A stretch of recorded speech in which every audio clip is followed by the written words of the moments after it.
Selamat datang, para pendengar yang terhormat. Saya mengundang Anda untuk mendengarkan sebuah kisah tentang bagaimana, beberapa hari setelah Lebaran, seluruh keluarga pergi untuk bakar-bakaran sate. Ibu mertua saya mengatakan bahwa mobilnya tidak muat, dan saya diam-diam kembali ke dalam untuk mengemasi barang-barang saya dan pergi. Namun ketika semua orang kembali ke rumah setelah piknik, kebenaran membuat saya terpaku di tempat. Asap dari dapur yang meriah di awal tahun terasa pekat. Asap itu menyesakkan dada saya, dan pintu kayu terbanting menutup, meninggalkan saya sendirian dengan setumpuk piring kotor yang dingin. Benang kesabaran yang telah saya rentangkan sepanjang tahun akhirnya putus dengan suara gemeretak. Ketika hati manusia lebih dingin dari angin musim kemarau, apa yang akan dilakukan seorang wanita yang penurut untuk membalikan keadaan yang kejam ini? Selama 5 tahun saya menjadi menantu di keluarga orang dan selalu mengingat satu kata, sabar. Nada pepatah lama. Mundur selangkah, langit dan bumi akan terasa lapang. Saya berasumsi bahwa pengorbanan dan kepatuhan saya akan memberi saya sebuah keluarga yang tenang, penuh dengan cinta suami dan rasa hormat dari ibu mertua. Namun pada pagi hari beberapa hari pasca Lebaran tahun ini, kebenaran yang terungkap di hadapan saya lebih dingin dan lebih kejam dari cuaca itu sendiri. Di apartemen mewah saya, tempat seluruh keluarga suami saya tinggal selama setahun terakhir, suasana riuh dan sibuk sudah terasa sejak pagi. Hari ini adalah hari yang cerah, dan ibu mertua saya mendapat ide untuk pergi bersama keluar kota untuk bakar-bakaran sate. Untuk mengubah suasana setelah berhari-hari menyantap opor ayam dan rendang.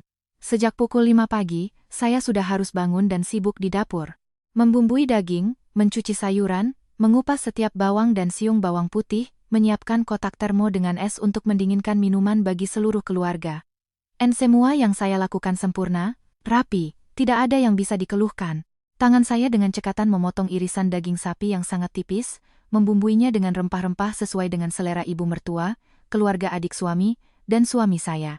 Menjelang pukul 6:30, seluruh keluarga mereka mulai berkumpul di ruang tamu. Ibu mertua saya, Ibu Ratna, mengenakan blus merah cerah dengan gaya modern, dan di lehernya, seuntai kalung mutiara berkilauan. Itu adalah hadiah yang saya belikan untuknya dengan uang saya sendiri pada hari ulang tahunnya tahun lalu.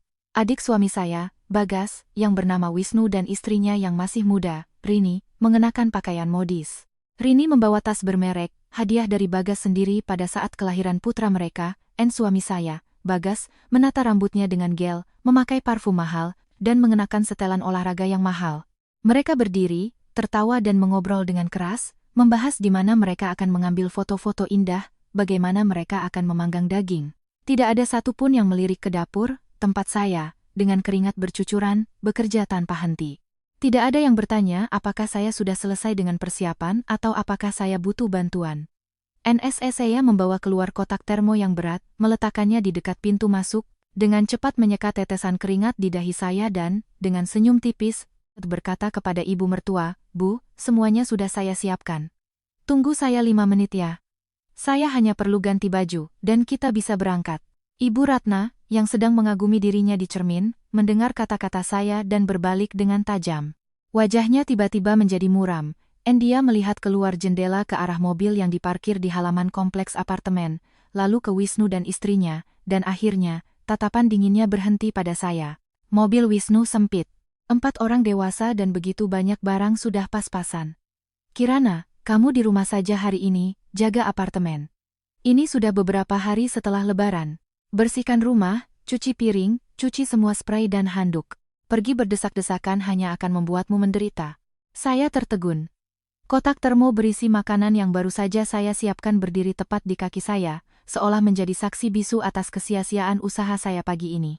Saya menatap Bagas, pria yang berbagi tempat tidur dengan saya, berharap dia akan mengatakan sesuatu untuk membela saya, dan padahal kemarin, saat kami membahas semuanya, Bagas sendiri yang bilang bahwa kami berlima bisa muat dengan nyaman di satu mobil. Dan jelas bahwa semua persiapan ini saya lakukan agar bisa pergi bersama-sama. Tapi Bagas menghindari tatapan saya. Dia membungkuk untuk merapikan lipatan di celananya dan, sambil mendecakkan lidahnya, menjawab ibunya dengan nada, acuh tak acuh, ibu benar, Kirana, kamu di rumah saja. Akan lebih nyaman begitu, di keramaian akan pengap, nanti kamu bisa mabuk perjalanan. Kamu akan lelah, jadi bersihkan saja apartemen, lalu istirahat. Nanti malam kami pulang, aku belikan kamu bakso. Kata-kata Bagas terdengar lancar, tanpa sedikit pun rasa malu. Wisnu dan istrinya, yang berdiri di samping, bahkan menutup mulut mereka untuk menahan tawa. Rini membelai tasnya dan dengan suara melengking yang memekakan telinga menambahkan, "Kirana sayang, kalau sedang bersih-bersih, jangan lupa lap lemari kaca di ruang tamu ya. Kemarin si kecil meninggalkan bekas tangannya di sana, di rumah sejuk kok. Jangan terburu-buru, kerjakan semuanya dengan tenang." Saya berdiri terpaku. Mereka sama sekali tidak peduli dengan perasaan saya. Mereka memperlakukan saya seperti pembantu gratis, seorang pelayan yang telah menyelesaikan tugas persiapannya, lalu disingkirkan agar mereka bisa bebas menikmati hidup. Selama 5 tahun terakhir, adegan-adegan yang memalukan dan menekan seperti ini telah menjadi hal biasa. Kadang saya harus menahan diri dari makanan lezat untuk menyisakannya bagi suami dan adiknya. Kadang saya harus menyerahkan seluruh gaji saya kepada ibu mertua untuk mengelola urusan keluarga besar. Kadang saya harus menyembunyikan fakta bahwa apartemen mewah ini adalah milik pribadi saya untuk menjaga muka keluarga suami di hadapan kerabat dari kampung. Tetapi hari ini, di awal yang baru setelah Lebaran, penghinaan ini telah mencapai batas kesabaran saya. Anehnya, saya tidak menangis. Mata saya kering, saya tidak berteriak, tidak berdebat, tidak mengucapkan sepatah kata pun celaan. Hati saya, yang selama bertahun-tahun telah terkikis oleh sikap dingin dan ketidakpedulian mereka, pada saat itu akhirnya menjadi dingin sepenuhnya. Satu tetes telah meluapkan cawan. Tetesan itu jatuh tanpa percikan keras, tetapi cukup untuk menghancurkan semua ilusi tentang keluarga yang hangat. Saya mengangguk. Suara saya begitu tenang hingga saya sendiri terkejut. "Baik. Selamat bersenang-senang." Ibu mertua saya tampak sangat puas dengan kepatuhan dan ketundukan saya. Dia dengan bangga mengambil tasnya dan berjalan keluar pintu. Bagas membawa kotak berisi makanan. Wisnu dan istrinya mengikuti di belakang mereka. Pintu jati yang berat itu terbanting menutup. Tawa dan obrolan mereka perlahan menghilang di koridor. Di apartemen yang besar ini, hanya saya yang tersisa, di tengah tumpukan piring kotor setelah sarapan dan bau lemak yang menggantung di udara. Perlahan saya berjalan ke jendela dan melihat ke bawah ke halaman kompleks apartemen yang luas, mobil Wisnu perlahan bergerak, bergabung dengan arus lalu lintas yang masih jarang. Mereka telah pergi. Mereka meninggalkan saya di rumah saya sendiri, menganggap saya sebagai benalu, seorang pelayan. Mereka bahkan tidak menyangka bahwa pada saat mobil mereka bergerak, saya telah memutuskan dengan tangan saya sendiri untuk mengakhiri hari-hari kesabaran yang menyedihkan ini. Saya berbalik dengan tajam dan pergi ke dapur. Saya tidak mencuci satu piring pun. Saya melemparkan sarung tangan karet langsung ke tempat sampah. Rencana balas dendam yang diam-diam saya rancang, bukti-bukti yang telah saya kumpulkan dengan susah payah selama 3 tahun terakhir, kini saatnya untuk diungkapkan. Saya menarik napas dalam-dalam. Merasakan aliran kekuatan hidup yang kuat memenuhi dada saya, balas dendam terbaik bukanlah dengan skandal atau tuduhan keras. Balas dendam terbaik adalah dengan merampas semua yang mereka anggap milik mereka dalam ilusi mereka. Menempatkan mereka pada tempat yang seharusnya mereka dapatkan, dan pergi dengan kepala tegak. Saya langsung menuju kamar tidur dan membuka lemari. Hari ini saya tidak akan lagi menjadi istri yang lemah dan menantu yang patuh. Hari ini saya akan kembali menjadi diri saya sendiri, Kirana, putri tunggal Bapak Wiryo. Saya melepaskan pakaian rumah yang lama, yang berbau makanan. Saya memilih gaun hitam yang elegan dan mengenakan mantel kasmir abu-abu di atasnya. Ini adalah pakaian mahal yang saya beli sebelum menikah, tetapi ibu mertua memaksa saya untuk menyembunyikannya di dasar lemari, menyebutnya sebagai pemborosan dan gaya hidup kota yang berlebihan.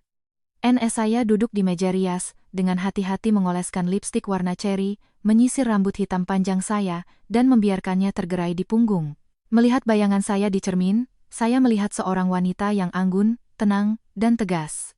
Jejak kepatuhan dan penghinaan telah benar-benar hilang. Saya mengambil tas kulit saya, memasukkan ponsel dan seikat kunci mobil ke dalamnya. Mobil pribadi saya, hadiah dari ayah saya saat wisuda, selalu terparkir rapi di parkiran bawah tanah. Keluarga suami tidak tahu bahwa mobil itu terdaftar atas nama saya. Saya selalu bilang bahwa saya meminjamnya dari seorang teman, agar ibu mertua tidak menginginkannya untuk pamer di depan kerabatnya di Solo.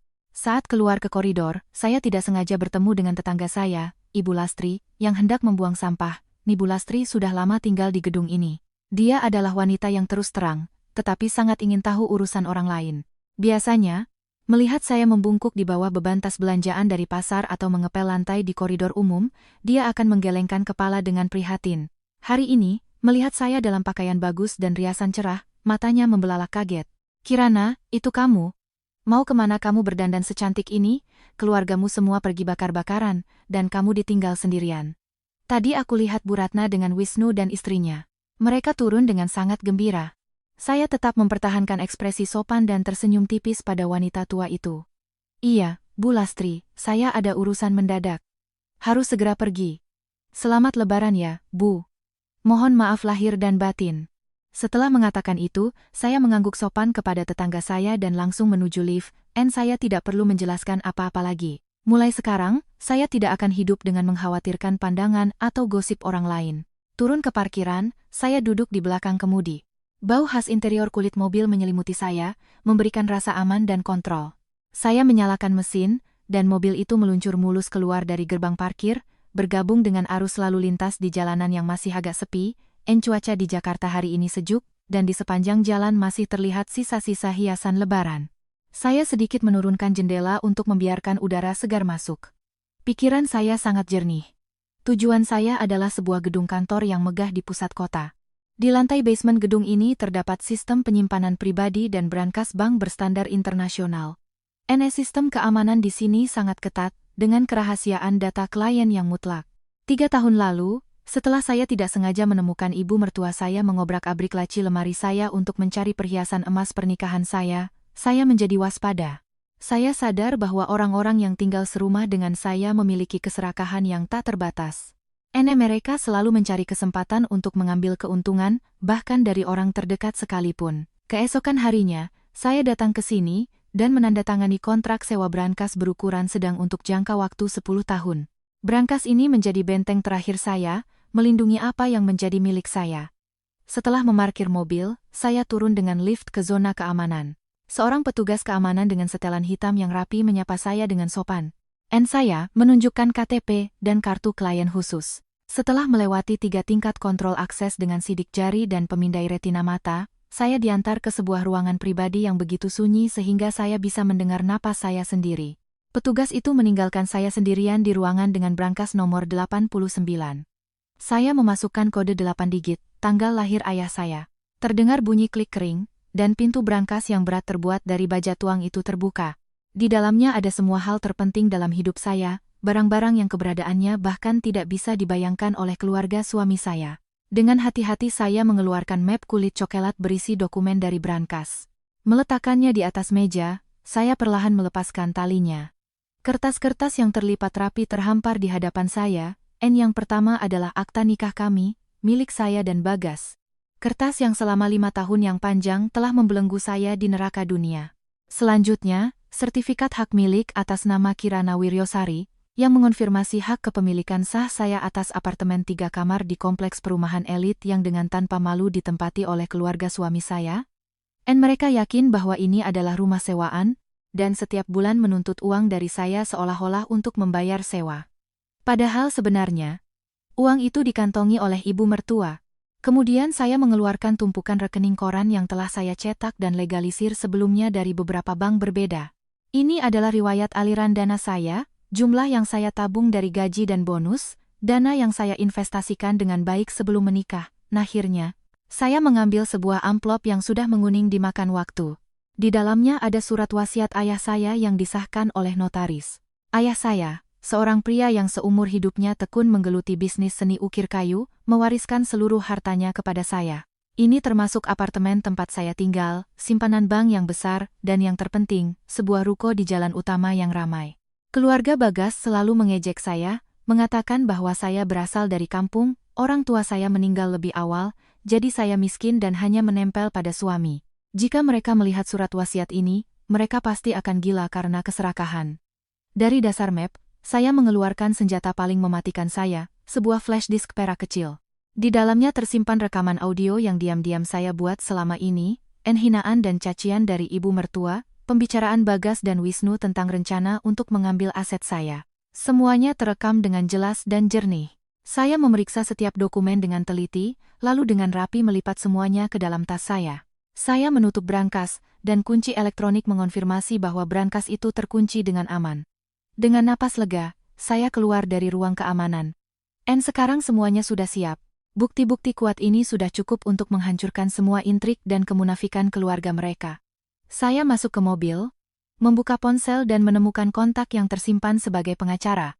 Dia adalah Bapak Surya, seorang pengacara terkenal di kota, salah satu spesialis terbaik dalam proses perceraian dan sengketa properti. Saya telah mengatur pertemuan dengannya bahkan sebelum Lebaran. Saya menekan tombol panggil. Di ujung sana, panggilan itu dijawab dengan cepat. Terdengar suara yang tenang dan profesional. "Halo, Ibu Kirana. Saya menunggu Anda di kantor." Saya mencengkeram kemudi dengan erat. Pandangan saya tertuju lurus ke jalan di depan. "Halo, Pak Surya. Saya membawa semua dokumennya. Kita bisa mulai." Waktunya telah tiba untuk membereskan sampah dalam hidup saya. Saya menginjak gas, dan mobil melaju kencang di atas aspal, meninggalkan tahun-tahun masa muda yang terkubur dalam kegelapan. Matahari cerah di pagi menjelang siang itu menembus kaca depan, menerangi wajah saya. Pertempuran untuk merebut kembali hidup saya dari tangan orang-orang yang kejam dan serakah secara resmi telah dimulai. Setelah meninggalkan brankas, saya berkendara menyusuri jalan yang dinaungi oleh pohon-pohon trembesi tua, menuju kantor pengacara Bapak Surya. Kantornya terletak di jalan kecil yang tenang. Fasad bangunannya bergaya klasik, elegan dan bersahaja. Setelah parkir dengan rapi, saya mengambil tas yang kini berisi seluruh hidup dan kekayaan saya, lalu masuk ke dalam. Seorang sekretaris di resepsionis tersenyum cerah, membungkuk sopan, dan mengantar saya langsung ke kantor pengacara utama di lantai 2. Bapak Surya berusia sekitar 50-an. Beliau mengenakan setelan abu-abu yang dijahit dengan sempurna. Kacamata berbingkai emas menonjolkan penampilannya yang cerdas dan tenang. Konon, penampilan mencerminkan kepribadian. Lihat sikapnya yang percaya diri, saya sepenuhnya mempercayakan kasus terpenting dalam hidup saya kepadanya. Melihat saya, Bapak Surya berdiri dan dengan hormat menjabat tangan saya. "Selamat pagi, Ibu Kirana. Silakan duduk. Anda mau teh hitam atau air putih?" Saya mengangguk sebagai jawaban, duduk di kursi di seberangnya. "Terima kasih. Segelas air putih sudah cukup. Mari kita langsung ke pokok permasalahan. Waktu saya sangat berharga sekarang." Bapak Surya memberi isyarat kepada sekretarisnya untuk membawakan air dan menutup pintu rapat-rapat. Ruangan itu langsung menjadi sunyi. Ruangan itu benar-benar terisolasi dari kebisingan jalanan. Saya membuka tas, dengan hati-hati mengeluarkan map coklat dan meletakkannya di atas meja kaca. Saya mulai mengeluarkan dokumen satu persatu, menatanya dalam tumpukan terpisah. Ini adalah akta nikah saya dengan Bagas Pratama. Ini adalah sertifikat hak milik apartemen di kompleks elit, yang terdaftar atas nama saya saja dan diperoleh sebelum pernikahan resmi saya. Dan ini adalah surat wasiat dengan stempel notaris, yang dibuat oleh ayah saya, Wiryo Sasono. Sebelum meninggal, ayah meninggalkan semua hartanya untuk saya, termasuk apartemen ini dan sebuah ruko komersial di jalan utama. Dan terakhir, ini semua rekening koran dari rekening tabungan saya dan investasi yang saya lakukan saat masih lajang. Bapak Surya dengan hati-hati mengenakan sarung tangan kain putih dan mulai memeriksa setiap dokumen dengan cermat. Alisnya sedikit berkerut. Ketika sampai pada surat wasiat, dia mengangguk setuju, memuji pandangan jauh ke depan almarhum ayah saya yang telah memastikan untuk melindungi putrinya. Selesai dengan dokumen, dia menatap saya. "Dokumen hukum Anda semuanya beres. Semua properti ini adalah milik pribadi Anda, diperoleh sebelum menikah atau diterima melalui warisan atas nama Anda. Menurut hukum, keluarga suami Anda tidak memiliki hak apapun atas properti ini. Mereka tidak akan bisa mengambil satu bata pun dari rumah Anda." Saya tersenyum pahit. Jika mereka orang yang baik dan hidup secara manusiawi, saya tidak perlu mengambil langkah ini. Saya menarik napas dalam-dalam, mengeluarkan flash disk perak kecil dari dasar tas saya dan meletakkannya di atas meja, mendorongnya ke arah pengacara. "Dokumen properti hanyalah setengah dari cerita. Pak Surya, tolong masukkan flash disk ini ke komputer dan dengarkan rekamannya. Ini yang berhasil saya rekam di rumah saya sendiri belakangan ini." Pengacara itu mengikuti permintaan saya. Dia memasukkan flash disk ke laptopnya dan membuka satu-satunya file audio. Setelah beberapa detik desisan, terdengar suara melengking dan sinis Ibu Ratna, ibu mertua saya, yang terekam dengan sangat jelas. "Bagas, kamu harus memikirkan semuanya baik-baik. Kirana ini memang pendiam, tapi keluarganya punya uang. Aku sudah mencari tahu tentang apartemen ini. Harga pasarnya sekarang hampir 2 miliar rupiah. Kamu bujuk dia, bilang saja supaya dibalik nama atas nama kalian berdua untuk tanggung jawab bersama, dan paksa dia memberikan gajinya padaku, aku yang akan mengelola. Wanita tidak bisa dipercaya dengan uang, nanti dia jadi manja." Tepat setelah itu, terdengar suara datar Bagas, suami saya, yang penuh dengan perhitungan yang membuat bulu kuduk berdiri. "Bu, jangan khawatir, aku sudah memikirkan semuanya. Apartemen itu pelan-pelan akan aku paksa dia balik nama, dan tabungan bersama akan aku tarik sedikit demi sedikit dengan dalih bisnis. Aku pindahkan sementara ke Wisnu dan Rini. Biarkan mereka investasikan ke usaha, biar menghasilkan untung. Jangan simpan semua telur dalam satu keranjang. Uang di tangan kita sendiri, itu yang aman. Kirana tidak mengerti apa-apa soal keuangan. Dia tidak akan tahu. Rekaman itu berakhir dengan tawa puas ibu dan anak. Bapak Surya mematikan suara. Wajahnya menjadi sangat serius. Dia melepas kacamatanya, mengelapnya dengan kain, dan menatap lurus ke mata saya. Ibu Kirana, saya telah menangani ratusan kasus perceraian, tetapi penipuan yang begitu kurang ajar dan terorganisir untuk mengambil alih aset seperti ini benar-benar kasus yang keterlaluan. Rekaman audio ini adalah bukti kuat bahwa suami Anda telah bertindak dengan cara menipu, secara terang-terangan melanggar kewajiban suami istri dengan niat untuk menggelapkan harta bersama. Selain itu, tekanan terus-menerus dari keluarganya dan kontrol keuangan adalah bentuk kekerasan psikologis. Anda pasti akan memenangkan kasus ini, mendapatkan sebagian besar harta Gonogini, dan sepenuhnya mempertahankan properti pribadi Anda. Saya menegakkan punggung, melipat tangan di pangkuan. Di dalam jiwa saya sekarang terasa tenang, seperti danau di musim gugur. Tidak ada dendam, tidak ada rasa sakit, hanya tekad baja. Pak Surya, saya ingin Anda menyiapkan gugatan cerai hari ini juga. Selain itu, saya meminta Anda untuk menyiapkan permohonan ke pengadilan untuk membekukan semua harta bersama yang terdaftar atas nama Bagas Pratama atau yang terkait dengannya. Saya tidak ingin mereka menarik Rp1 pun lagi yang didapat dari keringat dan darah saya. Mengenai apartemen, saya punya cara sendiri untuk mengusir mereka dari sana secara sah. Pengacara itu mengangguk setuju dan segera mengambil pena dan kertas untuk membuat sketsa rencana tindakan hukum selanjutnya. Kami menghabiskan hampir 2 jam untuk memeriksa semua detail dan mengantisipasi semua kemungkinan reaksi gila dari keluarganya ketika kebenaran terungkap, dan setelah menandatangani surat kuasa untuk pengacara, saya berdiri untuk pamit. Matahari siang bersinar melalui jendela, menerangi bagian bawah mantel saya. Sejak saat itu, akta nikah tidak lagi menjadi belenggu yang mengikat saya. Itu akan menjadi vonis untuk keserakahan tak terbatas orang-orang itu. Keluar dari kantor pengacara, saya merasa perut saya keroncongan, saya belum sarapan karena langsung sibuk. Tapi sekarang saya tidak nafsu makan. Tujuan saya selanjutnya adalah kantor cabang sebuah bank besar di jalan utama kota. Di sanalah semua aliran dana saya dan rekening bersama yang saya dan Bagas buka setelah menikah dikelola. Di awal hari kerja, bank tidak terlalu ramai. Para karyawan baru saja kembali dari libur panjang, mengenakan seragam cerah. Berkat kartu nasabah premium, saya tidak perlu mengambil nomor antrian dan menunggu. Saya langsung diundang ke ruang VIP. Manajer cabang dengan ramah menuangkan air untuk saya, dan dengan sopan menanyakan bagaimana saya merayakan Lebaran. Saya menjawab dengan beberapa kalimat basa-basi, dan cepat beralih ke pokok pembicaraan. Tolong buatkan saya rekening koran lengkap untuk semua transaksi di semua rekening pribadi saya, termasuk rekening tabungan bersama yang terdaftar atas nama saya dan Bagas. Saya perlu memeriksa beberapa transaksi untuk persiapan proyek investasi baru. Pegawai bank itu dengan cepat melakukan semuanya di komputer. Hanya dalam 10 menit, setumpuk tebal kertas dengan stempel merah bank tergeletak di depan saya.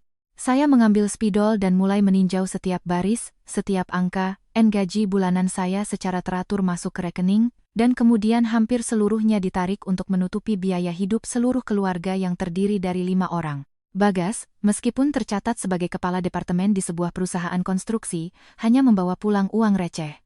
Seluruh beban keuangan mereka dengan kurang ajar limpahkan kepada saya. Tiba-tiba, pandangan saya terpaku pada salah satu halaman rekening koran rekening tabungan bersama, 4 bulan yang lalu, tepat pada saat Wisnu dan Rini mulai berbicara tentang keinginan untuk membuka toko minuman tetapi mengeluh kekurangan modal, terjadi transaksi aneh di rekening ini. Sejumlah besar uang, tepatnya 200 juta rupiah, ditransfer. Operasi itu dilakukan oleh Bagas Pratama.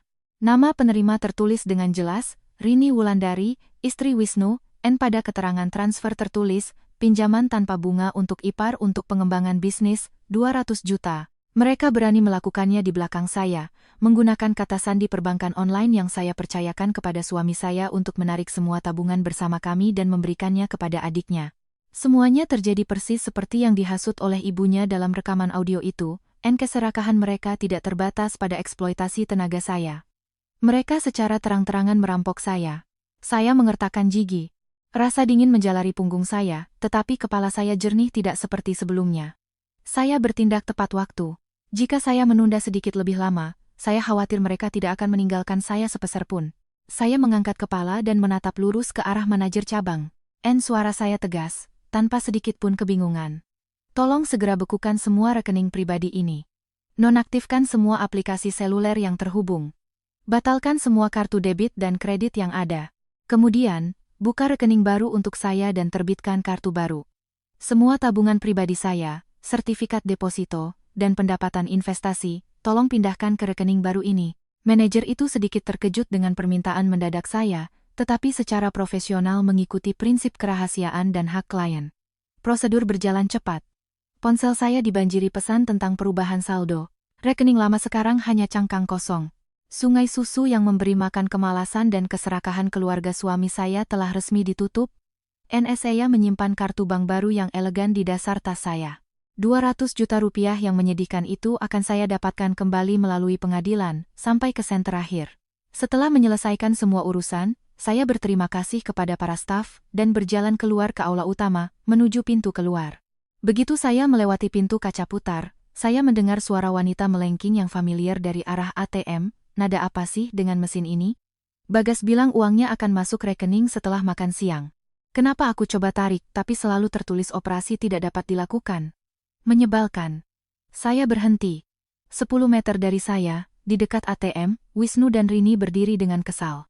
Rini, yang mengenakan gaun warna-warni cerah dengan tas bermerek yang saya belikan di bahunya, memegang kartu bank dan dengan marah mengetuk-ngetukkannya ke layar. Wisnu berdiri di sampingnya, mengisap rokok. Bau bir tercium darinya. Rupanya, dalam perjalanan pulang dari bakar-bakaran, mereka mampir ke sini untuk mengambil uang tunai untuk membayar tagihan dan berbelanja. Mereka tidak tahu bahwa rekening bersama telah saya bekukan setengah jam yang lalu. Semua operasi penarikan tunai ditolak secara kategoris. Rini yang marah berbalik dan secara tidak sengaja bertemu pandang dengan saya, ekspresi tidak puasnya langsung berubah menjadi senyum palsu yang biasa. Dia menarik lengan suaminya, menunjuk ke arah saya, dan dengan cepat berlari mendekat. Kirana, kamu sudah selesai bersih-bersih? Dan kamu mau kemana berdandan seperti ini? Tidak bisa diam di rumah, tidak bisa istirahat. Kami mau lanjut merayakan, mau ambil uang sedikit untuk bayar-bayar dan beli beberapa barang lagi untuk liburan. Tapi kartu yang diberikan Bagas tadi kok tidak berfungsi. Kirana, berhubung kamu di sini, transferin kami 5 juta dulu, nanti malam kami pulang, Bagas akan kembalikan semuanya. Dia berbicara dengan lancar, tanpa ragu, seolah-olah uang saya adalah miliknya sendiri. Wisnu juga mendekat, meludah, dan mendukung istrinya. Kirana, tolonglah kami. Hari ini hari baik. Rini mau beli kalung emas untuk keberuntungan. Ibu kan bilang, kita satu keluarga, buat apa hitung-hitungan uang, hanya merusak hubungan. Saya berdiri, melipat tangan di dada, dan dengan tatapan dingin menatap wajah kurang ajar mereka. Bau sate yang menempel di pakaian mereka membuat saya mual. Menantu yang penurut dan baik hati dalam diri saya telah benar-benar mati. Saya menyeringai dengan jijik, satu keluarga, katamu. Sepertinya aku tidak ingat. Rasanya tadi pagi ibumu, dan kalian bilang mobilnya sempit dan meninggalkanku di rumah untuk bersih-bersih dan cuci piring. Dan sekarang, saat butuh uang untuk belanja, kalian ingat menantu ini. Nah, asal kalian tahu, uangku tidak tumbuh di pohon agar kalian bisa memetiknya kapanpun kalian mau. Mulai hari ini, jangan pernah berharap dapat sepeser pun dariku. Kalian punya tangan dan kaki, pergi dan cari uang sendiri. Setelah mengatakan itu, saya tidak lagi membuang waktu menatap wajah mereka yang terperangah. Saya dengan tegas berbalik, dan dengan langkah bangga dan percaya diri berjalan menuju mobil saya. Di belakang saya, terdengar teriakan marah Wisnu dan Rini, tetapi saya tidak menghiraukannya. Pertunjukan besar baru saja dimulai. Saya perlu menghemat energi untuk menghadapi badai yang menanti di depan. Setelah meninggalkan bank, saya melaju ke jalan utama. Langit beberapa hari setelah lebaran cerah. Angin sepoi-sepoi membawa kesejukan hari-hari pertama liburan. Setelah melepaskan beban keuangan, saya merasa dada saya menjadi ringan. Tidak ada lagi desahan cemas di akhir setiap bulan, tidak perlu lagi berhemat pada diri sendiri untuk menyediakan makan malam mewah bagi keluarga suami. Saya membuka pintu mobil, duduk di belakang kemudi, menarik napas dalam-dalam, dan menyalakan mesin. Tujuan saya selanjutnya adalah agen properti paling terkemuka di kota, yang terletak di Jalan Protokol. Apartemen 3 kamar di kompleks elit tempat saya tinggal adalah mahar dari almarhum ayah saya yang telah ia kumpulkan seumur hidup dan belikan untuk saya sebelum meninggal. Tempat ini dulunya dipenuhi dengan harapan saya akan sebuah sarang keluarga yang tenang dan damai. Namun, sejak saya menikah dengan Bagas, ibunya dengan dalih bosan di kampung halaman, membawa serta keluarga Wisnu ke Jakarta. Mereka tanpa malu-malu menempati kamar-kamar terbaik, menggunakan barang-barang mahal saya, mengubah ruang pribadi saya menjadi pasar yang bising. Mereka tidak tahu bahwa apartemen itu terdaftar atas nama saya, dan yakin bahwa itu disewa, terus-menerus mencela saya. Sekarang saya memutuskan untuk menyingkirkan semua itu.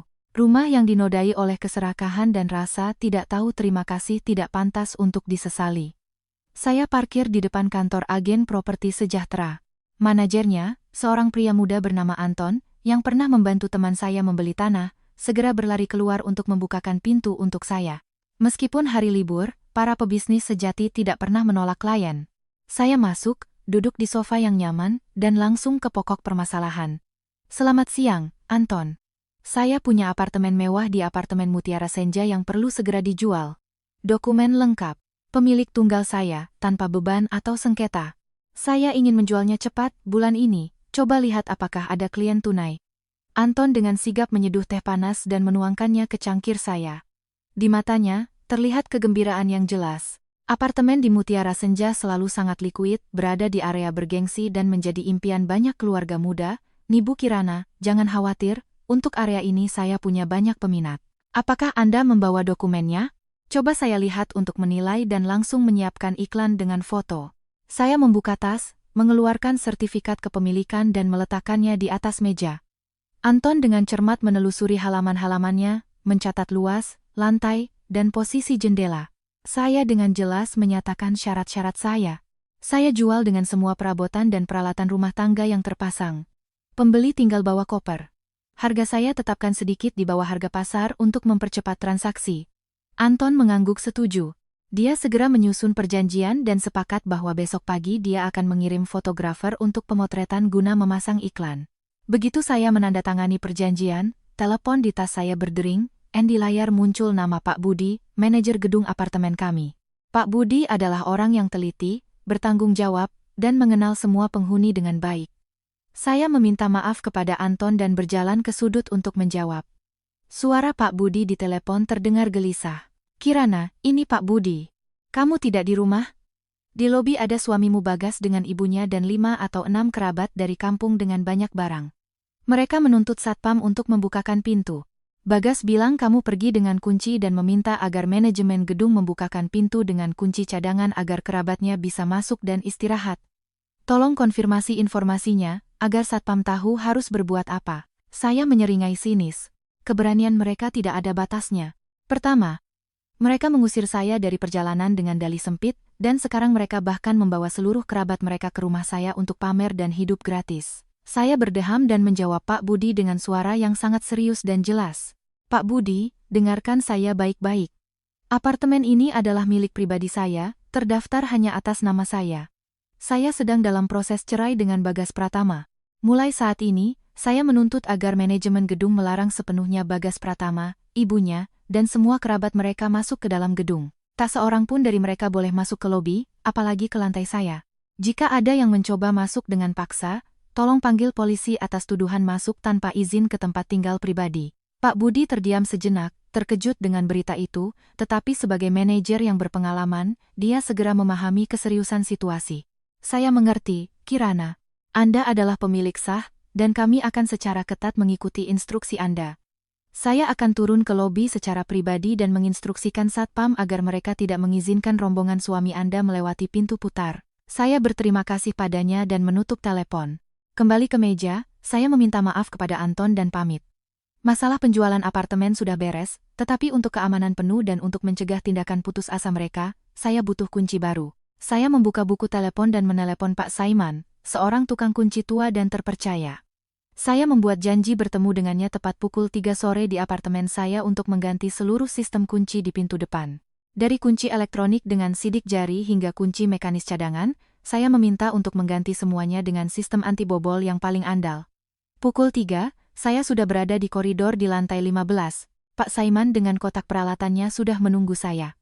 Melihat saya, dia tersenyum, menyapa, dan dengan cepat mulai bekerja. Terdengar suara bor, dentingan logam. Saya berdiri, bersandar di dinding, dan dengan tangan terlipat menatap bagaimana pintu jati saya yang kokoh dilapisi dengan pelindung baru. Setiap sekrup dikencangkan. Sidik jari saya dengan cermat dimasukkan ke dalam memori sistem baru. Kurang dari 1 jam, pekerjaan selesai. Pak Saiman menyerahkan 5 kunci mekanis baru yang mengkilap kepada saya dan menjelaskan secara rinci cara menggunakan remote elektronik.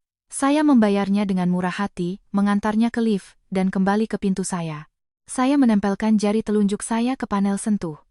Terdengar sinyal suara pelan, dan grendel secara otomatis ditarik masuk.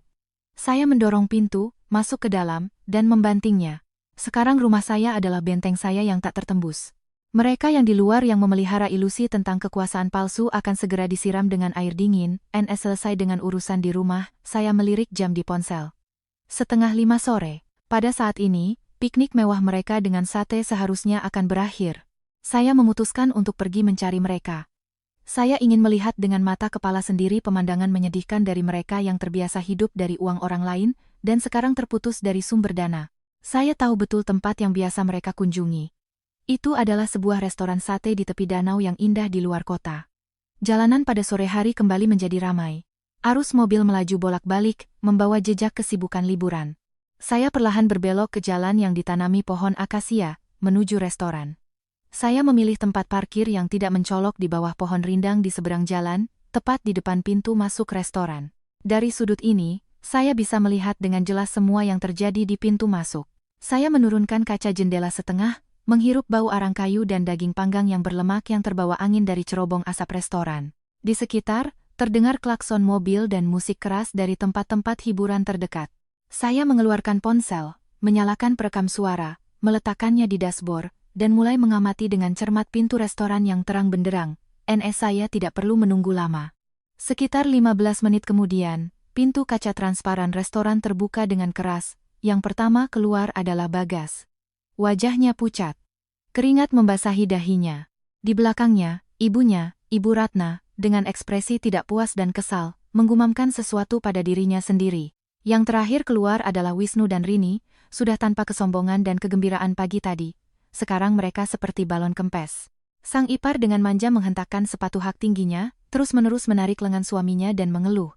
Mereka berkumpul di bawah papan nama restoran yang terang, tepat di pinggir jalan. Mengingat mereka selalu berbicara sangat keras, saya, yang duduk di dalam mobil, dapat dengan jelas mendengar setiap kata mereka. Bagas mengguncang kartu kredit di depan wajah ibunya. Suaranya penuh kebingungan. "Bu, lihat ini. Aku kasih mereka 3 kartu berturut-turut, dan semuanya error. Kartu kredit diblokir. Kartu debit juga bilang rekening dibekukan. Manajer restoran lihat aku seperti penipu. Akhirnya harus telepon teman kantor. Minta dia transfer uang mendadak untuk bayar tagihan 1 juta rupiah. Malu sekali, parah." Ibu Ratna, dengan tangan di pinggang, berteriak ke seluruh jalan, "Gimana sih kamu urus semua ini, Bagas? Kita pergi makan malam meriah di awal tahun, dan kamu membuatku malu di depan semua orang. Uang di rekeningmu, kamu harusnya yang mengelola.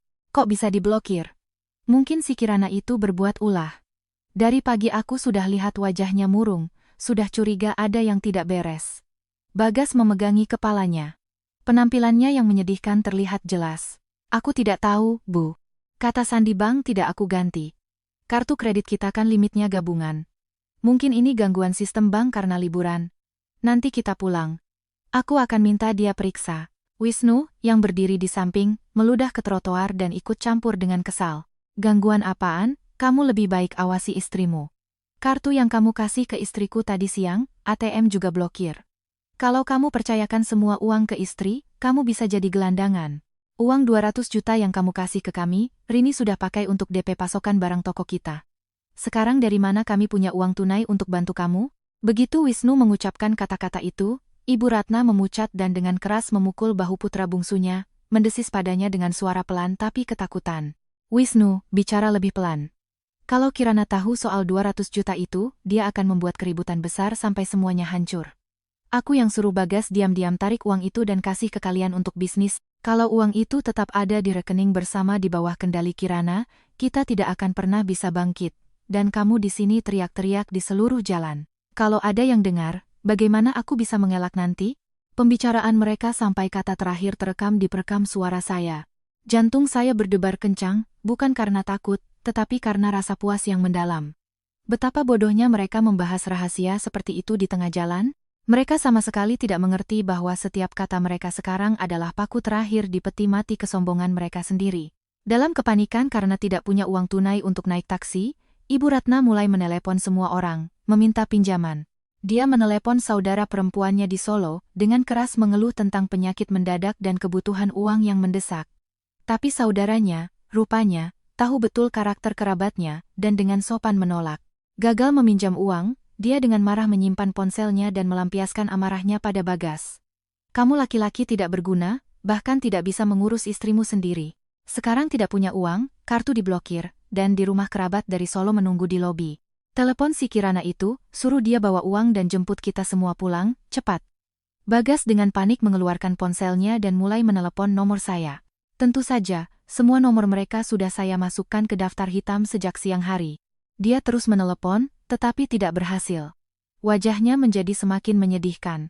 Pada saat itu, Ibu Ratna tidak sengaja melihat ke seberang jalan. Pandangannya berhenti pada mobil saya, yang terparkir di bawah pohon. Dia menyipitkan mata, mencoba melihat nomornya, lalu mulai memukuli punggung Bagas, menunjuk lurus ke arah saya. Lihat, mobil itu, bukankah itu mobil yang biasa dipakai Kirana, yang katanya punya temannya? Aku ingat nomornya, akhirnya 89.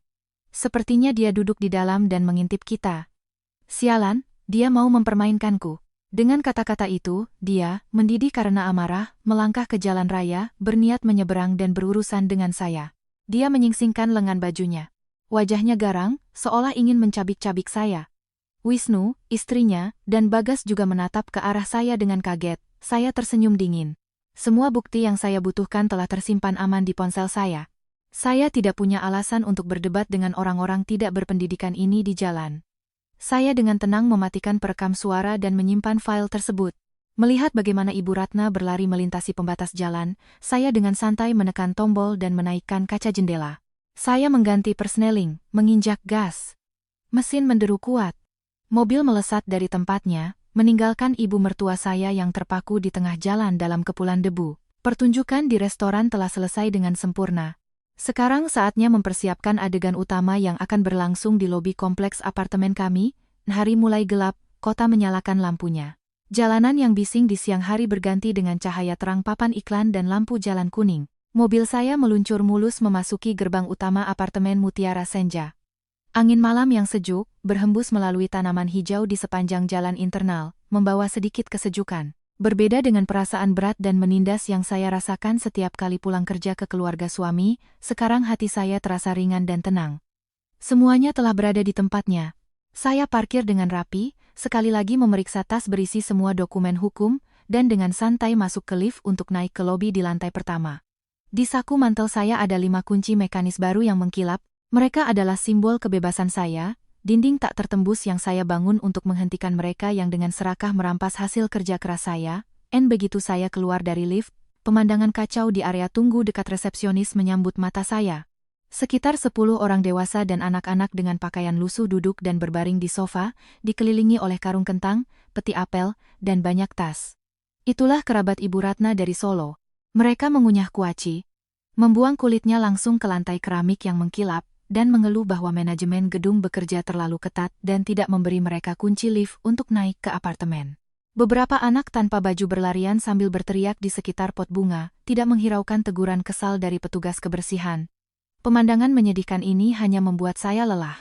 Ibu Ratna selama bertahun-tahun tidak berubah. Selalu suka pamer, mengubah rumah saya menjadi hotel gratis untuk membanggakan kekayaan palsunya di depan kerabat. Saya berjalan dingin melewati kerumunan ini, langsung menuju meja resepsionis. Pak Budi, sang manajer, berdiri dengan tangan di belakang punggung dan wajah tegas memimpin petugas keamanan. Melihat saya, ia mengangguk sebagai tanda salam. Di matanya, terbaca simpati mendalam dari seseorang yang telah banyak melihat kehidupan. Kirana, sudah kembali. Lihat apa yang terjadi. Kerabat suami Anda membuat keributan di sini sejak siang. Saya sudah jelaskan aturan dan permintaan Anda sebagai pemilik, tetapi mereka menolak untuk pergi. Mereka keras kepala menunggu Ibu Ratna untuk menyelesaikan masalah. Saya sudah menambah keamanan, menempatkan 3 orang lagi agar tidak ada yang bisa ke lift. Saya tersenyum penuh terima kasih. Suara saya lembut tapi tegas. Terima kasih banyak, Pak Budi, dan juga tim keamanan. Saya tahu ini merepotkan Anda dan merusak pemandangan lobi kita, tapi hari ini saya harus mengakhiri ini sekali dan untuk selamanya. Tolong bantu saya sedikit lagi. Mereka pasti sudah dalam perjalanan. Tepat pada saat itu, pintu putar otomatis terbuka. Pengacara Bapak Surya masuk ke lobi dengan setelan jasnya yang sempurna dan tas kulit hitam yang selalu dibawanya. Penampilannya yang percaya diri dan profesional langsung menarik perhatian semua orang. Saya menghampirinya, mengundangnya duduk di meja VIP untuk penghuni, yang terletak cukup jauh dari kerumunan itu. Bapak Surya membuka tasnya, mengeluarkan map yang terlipat rapi, dan meletakkannya di atas meja. Selamat malam, Ibu Kirana. Selamat malam, Pak Budi. Semua formalitas hukum sudah saya selesaikan siang ini. Gugatan cerai sepihak dan pembagian harta bersama sudah diajukan. Permohonan pembekuan aset juga sedang dalam proses peninjauan dan akan berlaku pada awal minggu kerja berikutnya.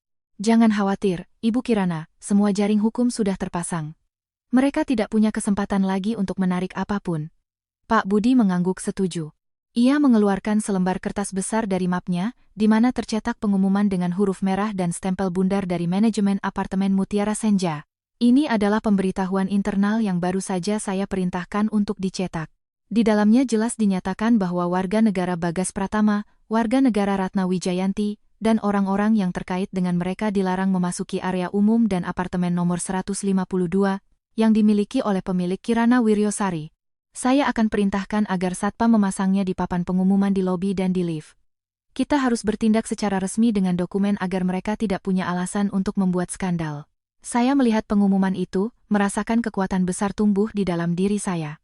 Persiapan cermat saya, dukungan Pak Budi, dan profesionalisme pengacara telah menciptakan dinding yang tak tertembus.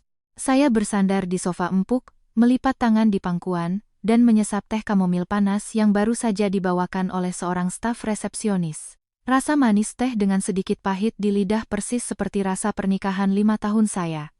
Saya melihat jam dinding. Hampir pukul 1 malam. Mereka pasti datang ke sini dengan bus atau berjalan kaki dari restoran itu. Penghinaan karena diusir karena tidak punya uang, ditambah dengan kelelahan, seharusnya membuat mereka naik pitam. Saya menunggu dengan tenang. Panggung sudah siap. Penonton sudah menempati tempat mereka. Tinggal menunggu aktor utama untuk menyelesaikan drama menyedihkan mereka. Waktu berjalan lambat, kebisingan dari kerabat dari kampung perlahan mereda. Mereka lelah dan lapar. Suasana di lobi menjadi tegang, seperti senar yang ditarik kencang. Laba-laba sudah lama menenun jaringnya, dan sekarang tinggal menunggu dengan tenang sampai mangsanya masuk ke dalam perangkap. Ketenangan saya saat ini adalah senjata paling tajam, siap menembus topeng kemunafikan apapun yang akan segera dikenakan oleh keluarga Bagas Pratama. Tepat pukul 19.15, sebuah taksi murah berhenti mendadak di depan gedung apartemen. Pintu terbuka, dan yang pertama keluar adalah Bagas, disusul oleh Ibu Ratna dan pasangan Wisnurini. Penampilan mereka begitu menyedihkan hingga sulit dipercaya. Pakaian kusut, wajah lelah dan berkeringat. Rini tidak lagi terlihat seperti wanita glamor dengan tas bermerek. Wajahnya berkerut karena marah, dan ia kesulitan berjalan dengan sepatu hak tingginya. Ibu Ratna, begitu keluar dari mobil, langsung memaki sopir taksi, menuduhnya sengaja berputar-putar untuk menaikkan argo, membuat keributan besar tepat di depan pintu masuk gedung elit. Mereka masuk dengan wajah kesal melalui pintu putar. Kerabat dari Solo, yang tertidur di sofa, langsung terbangun dan mengerumuni Ibu Ratna. Dari segala penjuru, terdengar celaan. Tante Ratna, dari mana saja? Kami menunggu dari siang, lapar seperti serigala. Tante mengundang kami ke sini, tapi satpam tidak mengizinkan masuk, mengusir kami seperti anjing. Kami tidak tahu seberapa mewah rumah Tante, tapi meninggalkan tamu seperti ini di lobi sangat tidak sopan. Ibu Ratna, yang dikelilingi oleh kerumunan dengan rambut acak-acakan, wajahnya memerah karena marah.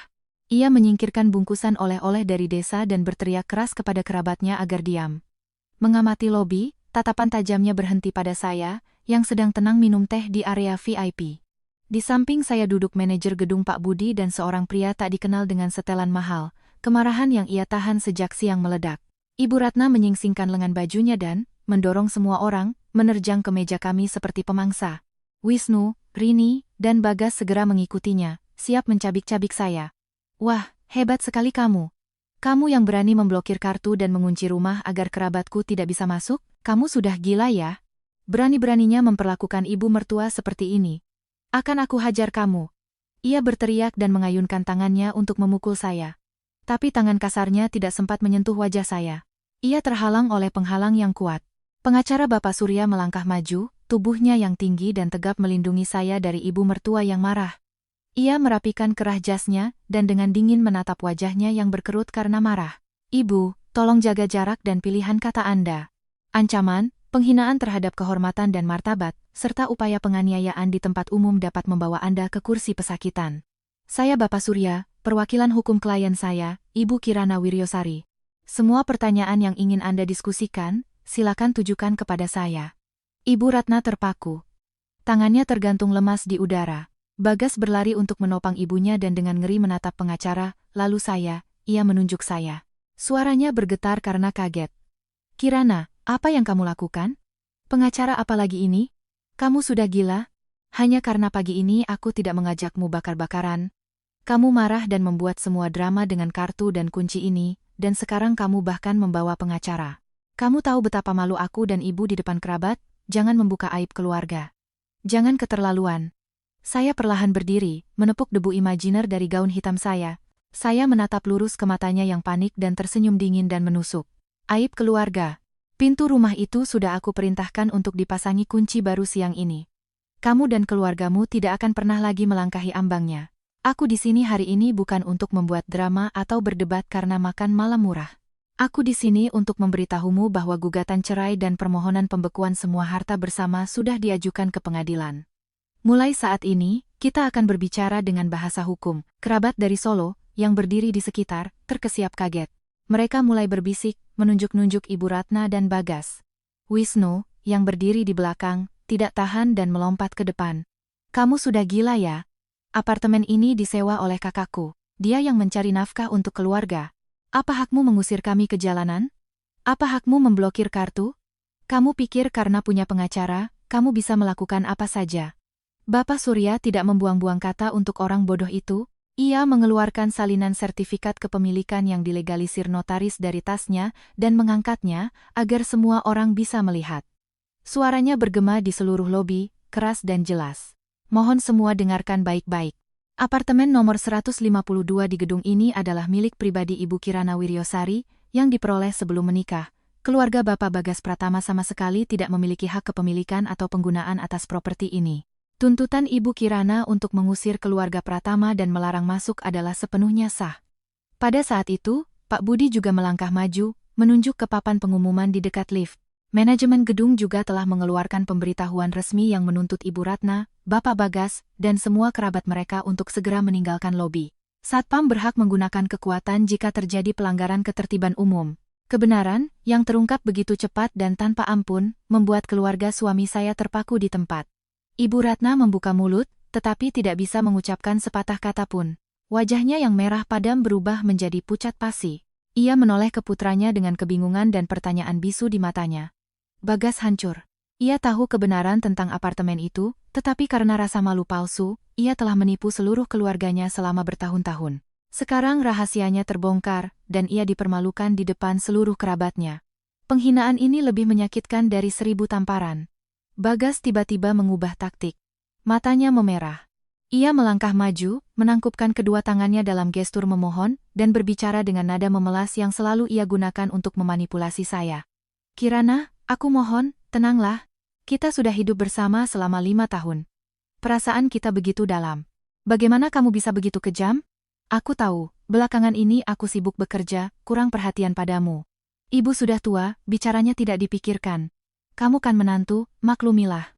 Kalau kamu usir kami ke jalanan tengah malam, bagaimana kami akan hidup? Tarik kembali gugatanmu, tolong.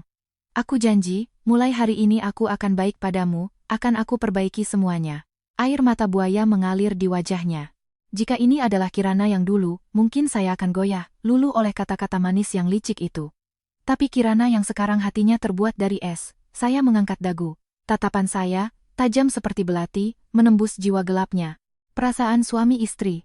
Dan kamu tidak malu mengucapkan kata-kata itu? Di mana perasaan itu saat kamu dan ibumu membuat rencana untuk merampas warisan almarhum ayahku? Di mana perasaan itu saat kamu diam-diam menarik semua tabungan bersama kita, 200 juta, dan memberikannya kepada adikmu untuk bersenang-senang? Turunkan kepala munafikmu, Bagas. Peranmu sebagai suami teladan sudah berakhir. Kata-kata baja saya terdengar seperti pukulan mematikan terakhir, menghancurkan semua lini pertahanan mereka. Konfrontasi telah mencapai puncaknya, dan saya tahu bahwa kemenangan ada di tangan saya. Mulai malam ini, bagi orang-orang serakah ini, dimulailah jalan panjang penebusan dosa, dan begitu kata-kata saya terdengar, keheningan yang menindas menyelimuti lobi yang luas. Suasana tegang berganti dengan keterkejutan umum. Beberapa detik kemudian, seolah-olah bendungan pecah, terdengar gumaman bisik-bisik. Tetangga yang lewat berhenti, membentuk lingkaran di sekitar keluarga suami saya. Bagas berdiri terpaku, wajahnya pucat pasi. Tangannya, yang baru saja ditangkupkan memohon, tergantung lemas dan gemetar. Ibu Ratna membuka matanya lebar-lebar. Bibir tipisnya terkatup rapat hingga memutih. Ia kehilangan kata-kata. Saya tidak memberi mereka sedikit pun kesempatan untuk membela diri atau memainkan peran sebagai korban. 5 tahun kesabaran telah menempa hati baja dan akal sehat yang dingin dalam diri saya. Saya berbalik ke arah Bapak Surya dan mengangguk. Ia mengeluarkan setumpuk tebal dokumen dari tasnya. Itulah rekening koran dengan stempel merah yang saya dapatkan siang tadi. Saya melangkah maju, mengambil kertas-kertas itu, dan melemparkannya tepat ke dada Bagas. Lembaran-lembaran putih, bukti pengkhianatannya, berterbangan di udara dan menghujani lantai keramik yang mengkilap. Saya mengangkat dagu. Suara saya tegas. Setiap kata seperti ujung pisau, menusuk topeng munafik mereka. Ambil, Bagas, dan lihat baik-baik. Buka matamu dan baca angka-angka ini. 200 juta rupiah, hasil keringat dan darahku, yang aku kumpulkan untuk keluarga ini, kamu diam-diam transfer ke rekening iparmu, Rini, dengan dalih pinjaman tanpa bunga. Kamu pikir aku bodoh? Kamu menipuku, menghambur-hamburkan harta bersama kita untuk memberi makan kerabatmu. Dan sekarang kamu berani bicara padaku tentang perasaan suami istri? Kata-kata saya terdengar seperti guntur di siang bolong. Kerabat dari Solo, mendengar tentang 200 juta, melotot. Wisnu dan Rini, yang berdiri di belakang, mundur, menundukkan kepala, dan mencoba menghindari tatapan menghakimi.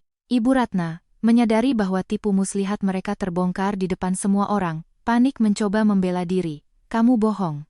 Anakku mencari uang, dan jika dia meminjamkan kepada adiknya untuk bisnis, apa salahnya?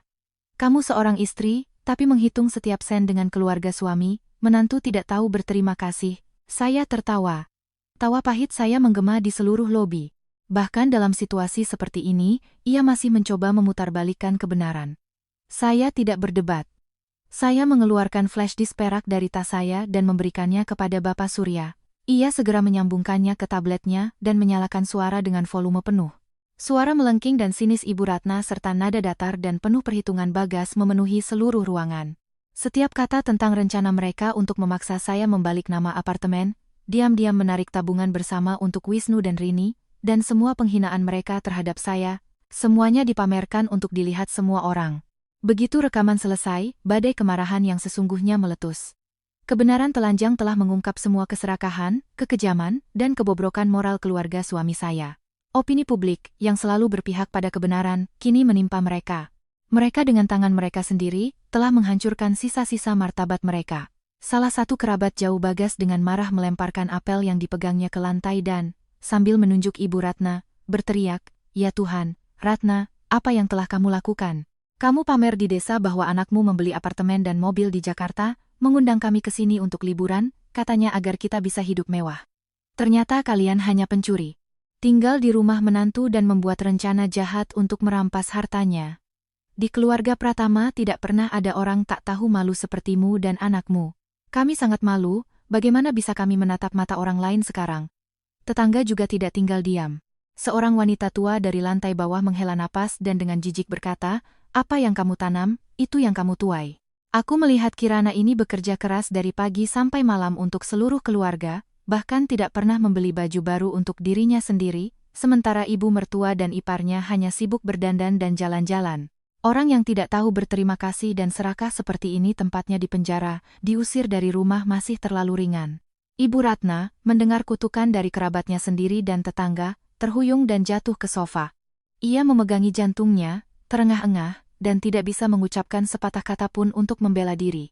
Wisnu dan Rini, melihat situasi memburuk, mencoba menyelinap keluar tanpa terlihat, tetapi dihentikan oleh para pemuda dari kalangan kerabat dan dimarahi habis-habisan. Melihat keluarganya hancur, Bagas akhirnya patah semangat. Seluruh harga diri laki-lakinya telah diinjak-injak. Ia, terhuyung-huyung, mendekati saya dan berlutut di kaki saya. Air mata dan ingus mengalir di wajah pucatnya. Ia mengulurkan tangan, mencoba memegang ujung mantel saya. Kirana, aku salah. Maafkan aku, 1000 kali maaf. Ingatlah 5 tahun kehidupan kita. Ingat bagaimana aku merawatmu saat kamu sakit. Tolong, tarik gugatanmu. Uang itu akan aku paksa Wisnu kembalikan sampai tuntas. Jangan usir aku dan ibu ke jalanan. Setelah malu seperti ini di depan kerabat, ibu tidak akan tahan. Kasihanilah aku. Saya dengan dingin mundur selangkah, menghindari sentuhan kotornya. Saya menatap pria yang berlutut di depan saya dan tidak merasakan sedikitpun belas kasihan. Semuanya sudah terlambat. Air matanya sekarang disebabkan oleh ketakutan kehilangan dukungan finansial dan reputasi, bukan penyesalan atas rasa sakit yang ia timbulkan pada saya. 5 tahun perasaan kita, kamu dan ibumu sudah lama menguburnya. Tuhan Maha melihat. Hukuman cepat atau lambat akan datang, dan kalian sendiri yang menyebabkannya. Biarkan hukum yang menyelesaikannya. Mulai saat ini, antara aku dan keluargamu, semuanya selesai. Jangan pernah lagi muncul di hadapanku. Saya berbalik, mengangguk sebagai tanda terima kasih kepada Pak Budi, lalu mengajak Bapak Surya untuk pergi. Berbalik, saya berjalan lurus ke pintu keluar utama. Di belakang saya, tertinggal isak tangis Bagas dan teriakan kacau kerabat, tapi saya tidak pernah menoleh ke belakang sekalipun. Keluar melalui pintu kaca transparan, saya menghirup dalam-dalam udara malam yang dingin. Kegelapan telah tertinggal di belakang, memberi jalan bagi cahaya kebebasan yang kini menerangi jalan saya, meninggalkan kekacauan dan kebisingan di lobi, saya pergi. Jalanan malam terasa lebih sepi, angin sejuk Januari menyusup melalui jendela mobil yang sedikit terbuka. Perasaan terlepas dari belenggu yang menekan saya selama 5 tahun membuat tubuh saya terasa ringan. Tidak akan ada lagi yang memaksa saya bangun sebelum fajar untuk memasak dan bersih-bersih. Tidak akan ada lagi tatapan tajam dan celaan. Tidak perlu lagi berhemat setiap sen di pasar untuk menyenangkan orang-orang yang tidak tahu batas. Mulai sekarang, saya akan hidup hanya untuk diri saya sendiri. Saya tidak menuju ke tempat yang asing. Saya berbelok ke sebuah jalan kuno di pusat kota. Berbeda dengan gedung-gedung baru yang bising, di sini suasana tenang dan damai. Saya parkir di depan sebuah toko dengan fasad lebar, di atasnya tergantung papan nama kayu dengan tulisan anggun, Seni Ukir Kayu Wiryo. Ini adalah usaha seumur hidup ayah saya. Tempat yang menyimpan kenangan terhangat masa kecil saya. Saat ini, toko tersebut dikelola oleh Paman Aji, seorang pengukir kayu tua dan saudara angkat ayah saya. Pada jam ini, toko sudah tutup, tetapi saya tahu Paman Aji sering menginap di loteng di halaman belakang untuk menjaga barang dagangan. Saya mendekat dan dengan pelan mengetuk pintu besi. Sesaat kemudian, terdengar suara berderit dan pintu sedikit terbuka. Dari celah itu, Paman Aji muncul. Matanya menunjukkan keterkejutan dan kegembiraan saat mengenali saya. Halo, Paman Aji. Maaf mengganggu selarut ini. Ada yang perlu saya bicarakan segera. Paman Aji dengan cepat mengangkat pintu dan membawa saya ke ruang tamu kecil yang berbau kayu cendana. Ia menuangkan secangkir teh hijau panas untuk saya dan dengan prihatin bertanya, "Ada apa, Nak? Kenapa kamu datang tengah malam begini?" "Bicaralah dengan tenang, Paman selalu siap membantu. Setelah ayahmu meninggal, Paman menganggapmu seperti anak Paman sendiri." Saya mengambil cangkir itu, dan uap hangatnya menghangatkan wajah saya. Saya perlahan menceritakan semuanya. Apa yang terjadi hari ini, keputusan untuk bercerai dan bagaimana keluarga suami saya dipermalukan di lobi kompleks apartemen. Mendengarkan saya, wajah baik Paman Aji menjadi muram karena marah. Ia memukul meja dengan keras. "Sialan. Waktu pertama kali Paman lihat si Bagas itu, dia kelihatan begitu pendiam, sopan. Paman kira dia orang baik, akan menyayangi dan menghargaimu. Ternyata seluruh keluarganya serigala berbulu domba. Baguslah kamu sadar tepat waktu dan mengumpulkan bukti untuk melindungi hartamu. Ayahmu di alam sana pasti sedih mendengarnya, tapi dia juga akan bangga melihat betapa kuat dan tegas putrinya tumbuh." Saya tersenyum dan menatapnya dengan tegas. "Terima kasih, Paman. Saya datang ke sini dengan permintaan yang sangat penting. Mulai besok, tolong ganti semua kunci di toko ini. Jika ibu mertua saya, Bagas, atau siapapun dari keluarga mereka datang, jangan biarkan mereka masuk dan jangan katakan apa-apa. Mereka sekarang putus asa dan bisa datang ke sini untuk membuat keributan atau meminta sesuatu. Apartemen itu sudah saya jual. Begitu semua dokumen selesai, saya akan mengambil alih ruko ini dan mengubahnya menjadi kafe buku, seperti yang pernah diimpikan ayah."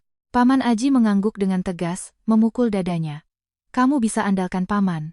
Ini tanah ayahmu, dan tidak ada orang asing yang berani masuk ke sini dan merusak apapun. Kamu urus saja pengadilanmu dengan tenang, ruko ini akan paman jaga.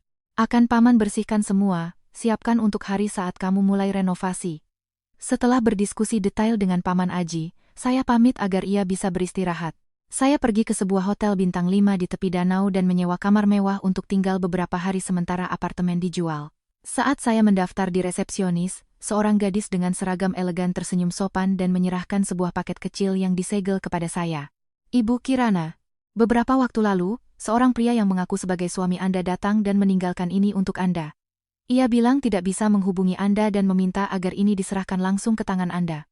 Ia terlihat sangat lelah dan putus asa, menunggu lama di lobi sebelum pergi. Saya mengerutkan kening dan mengambil paket itu. Tidak perlu menebak untuk tahu bahwa Bagas dengan sisa uangnya telah mengikuti saya sampai ke hotel. Sifat keras kepala dan pengecutnya selalu membuatnya berpegang pada harapan terakhir, sekecil apapun.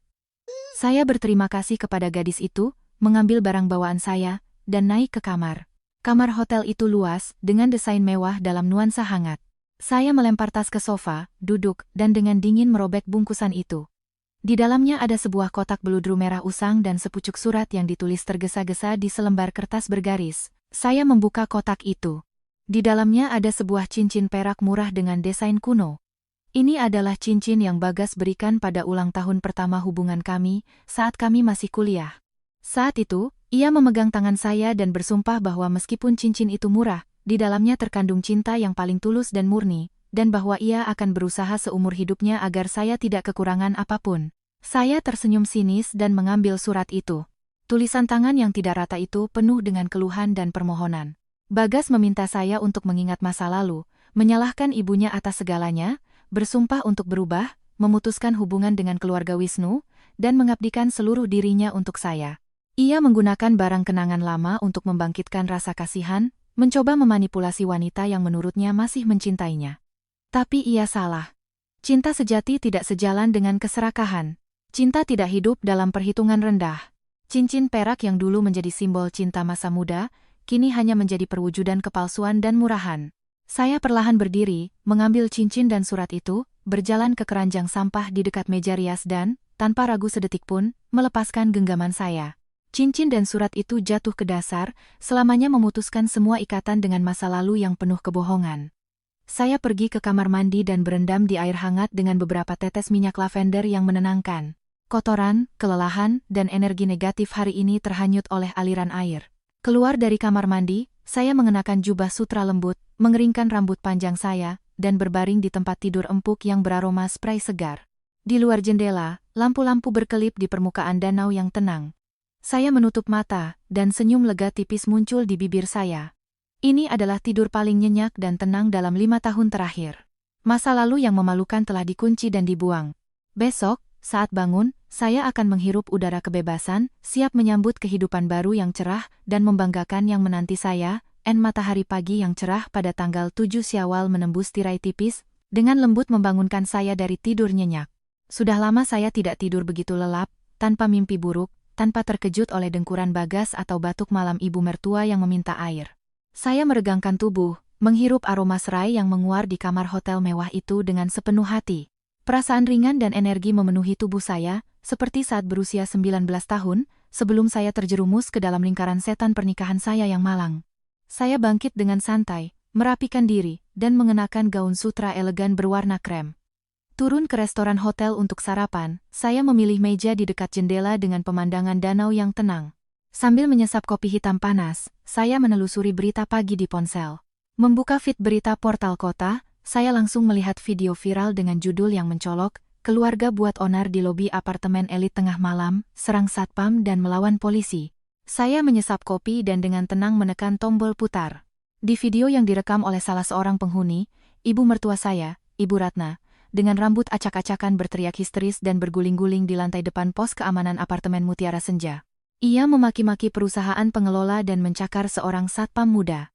Adik Bagas, Wisnu, dengan wajah merah karena alkohol, mencoba melemparkan kursi plastik ke meja resepsionis. Bagas dengan panik mencoba menenangkan mereka, tetapi tidak berhasil. Kerabat dari Solo panik mengambil barang-barang mereka dan berlarian. Di akhir video, dengan sirene meraung, 2 mobil polisi tiba. Petugas polisi dengan cepat meringkus Ibu Ratna dan Wisnu dan membawa semua yang terlibat ke kantor polisi karena mengganggu ketertiban umum pada malam hari. Hukuman datang dengan sangat cepat. Baru kemarin malam mereka penuh kesombongan, menganggap diri mereka berhak menentukan nasib orang lain, menginjak-injak hukum dan martabat manusia. Dan sekarang mereka harus merayakan sisa liburan di kantor polisi. Rasa malu ini, tidak diragukan lagi, akan melekat pada mereka seumur hidup. Saya mematikan ponsel. Hati saya tenang, seperti permukaan danau. Saya tidak bersuka cita atas kemalangan mereka, juga tidak mengasihani mereka.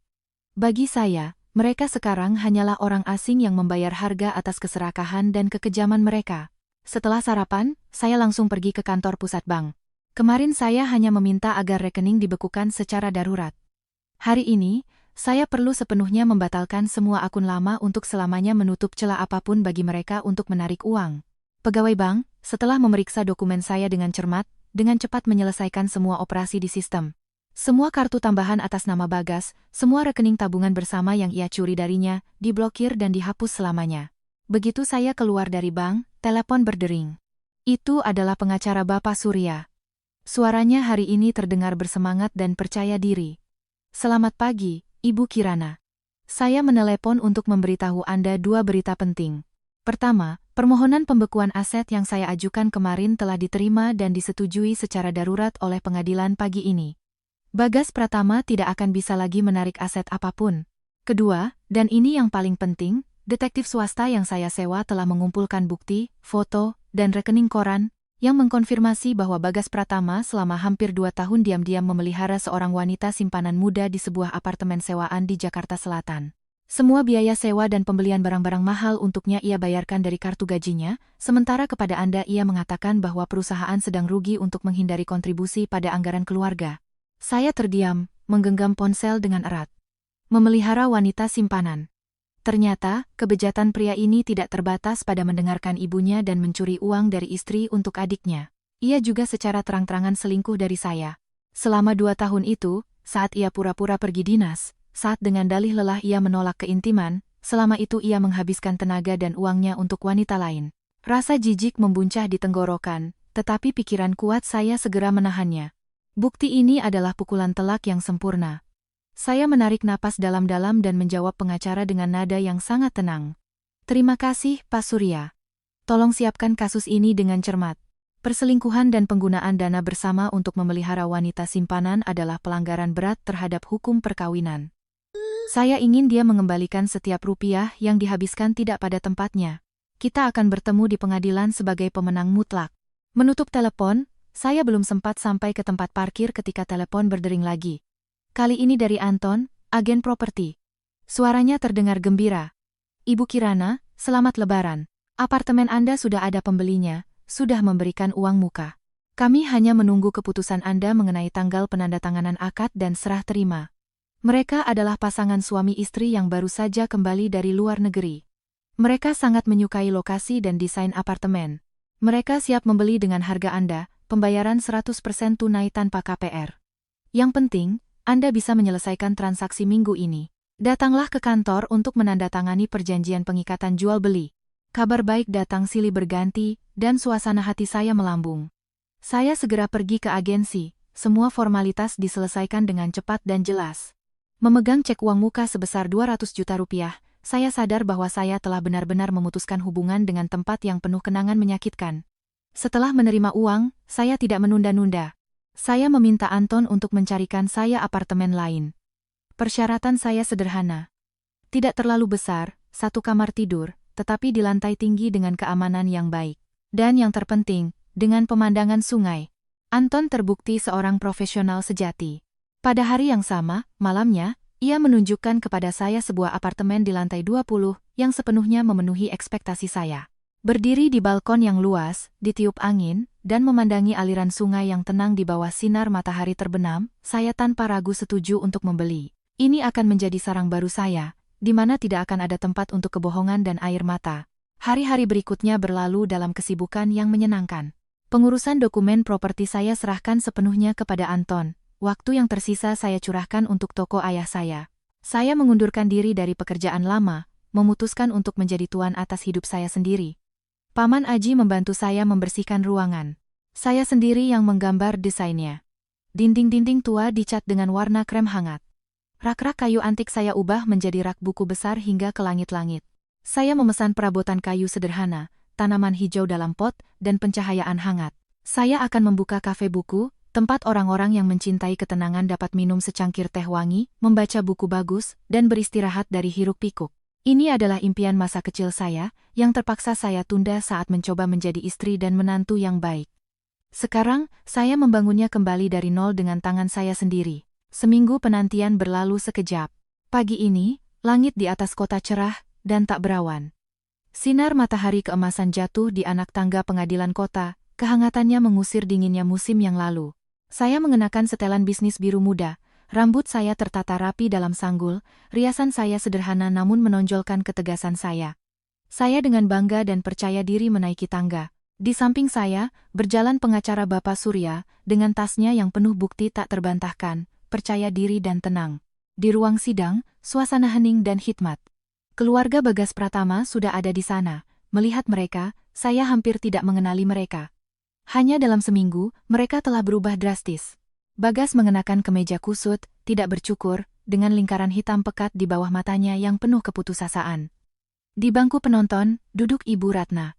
Ia tampak 10 tahun lebih tua. Rambutnya zametno beruban, wajahnya pucat dan kuyu. Penangkapan, keharusan berlari-lari mencari pinjaman untuk pengacara, semua itu telah menguras tenaga terakhir mereka. Wisnu dan Rini tidak terlihat, mungkin. Takut konfrontasi karena 200 juta itu, mereka bersembunyi di suatu tempat. Sidang dimulai di bawah pimpinan hakim yang tegas. Ketika tiba waktunya untuk berbicara, Bapak Surya berdiri tegak dan dengan suara keras dan jelas menyampaikan pidatonya. Ia secara berurutan menyajikan bukti harta pranikah saya, sertifikat kepemilikan, surat wasiat ayah. Pengacara Bagas mencoba membantah, mengklaim bahwa Bagas menginvestasikan uang untuk renovasi dan pembelian perabotan dan menuntut bagian. Tetapi Bapak Surya segera menunjukkan rekening koran bank, membuktikan bahwa semua biaya dibayarkan dari kartu kredit pribadi dan gaji saya. Tidak ada satupun transfer dari Bagas yang mengkonfirmasi kontribusinya. Puncaknya adalah pembahasan masalah pembagian harta Gonogini. Bukti transfer 200 juta rupiah ke rekening Rini diletakkan di meja hakim. Bersamaan dengan itu, rekaman audio percakapan ibu dan anak di restoran. Hakim mengerutkan kening dan dengan suara tegas menanyai Bagas tentang penarikan asetnya yang disengaja. Bagas tergagap, keringat mengucur deras darinya. Ia tidak bisa memberikan penjelasan yang masuk akal.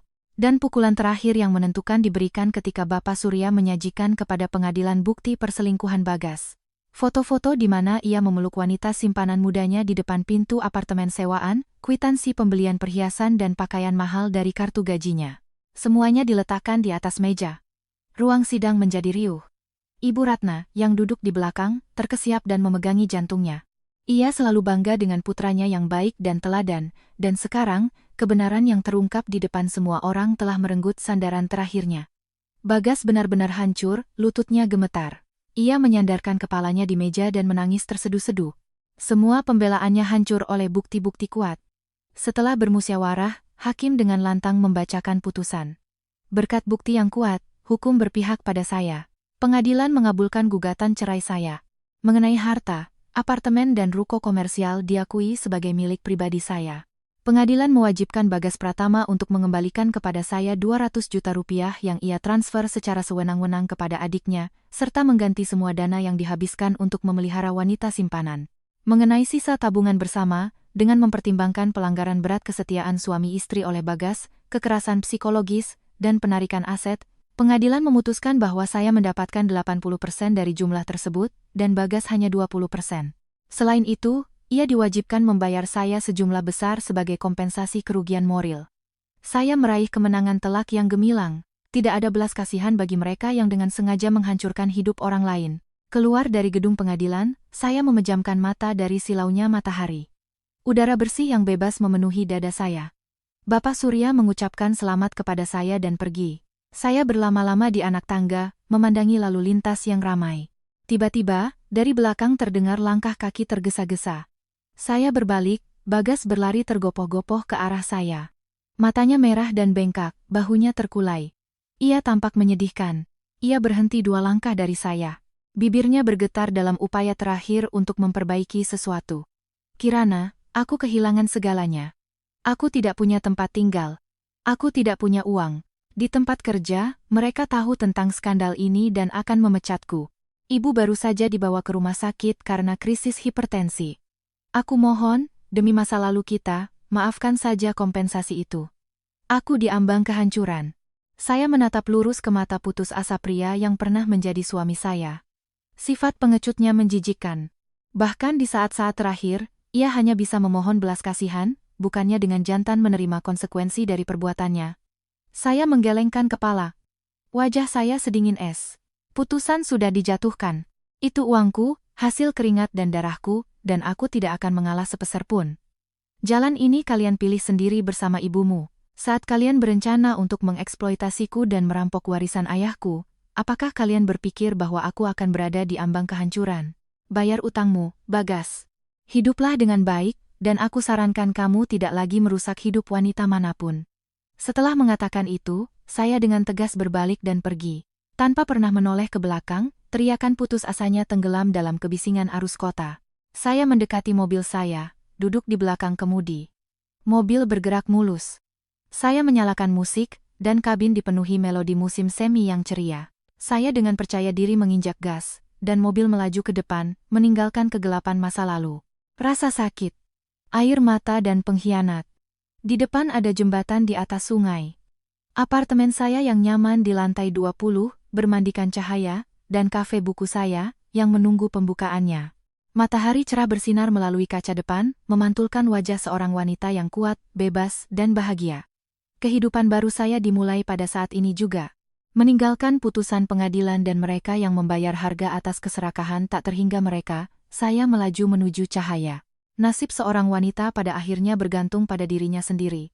Menahan kekejaman berarti kejam pada diri sendiri. Pengorbanan hanya berharga jika dibenarkan. Dan kebahagiaan sejati dimulai pada saat kita menemukan keberanian untuk melepaskan masa lalu untuk mencintai diri sendiri. Terima kasih. Para pendengar yang terhormat telah meluangkan waktu untuk kisah ini. Saya doakan Anda sehat selalu, damai dalam keluarga, dan kebahagiaan tak terbatas. Jika Anda menyukai cerita ini, silakan berlangganan saluran ini untuk mendukung kami dan mendengar banyak cerita menarik lainnya di masa depan. Sampai jumpa dan sampai bertemu lagi di video-video selanjutnya.